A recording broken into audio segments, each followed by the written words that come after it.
কেরানীগঞ্জের আমবাগিচায় সকালবেলা যে আগুন লেগেছিল তার কার্যক্রম এখনো চলছে। রাত 12টার কাছাকাছি আপনারা দেখতে পাচ্ছেন। এত কিছুর পরেও এখন মোটামুটি নিয়ন্ত্রণে চলে এসেছে। আপনারা দেখতে পাচ্ছেন রাত 12টা বাজে, এখনো দমকল বাহিনী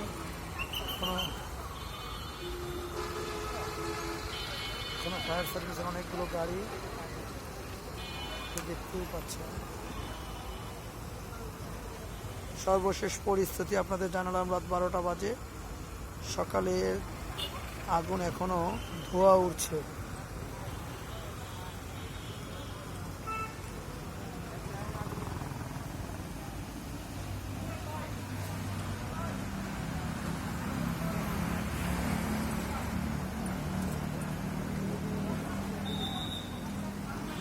এখনো ফায়ার সার্ভিসের কয়েকটা ইউনিট কাজ করছে।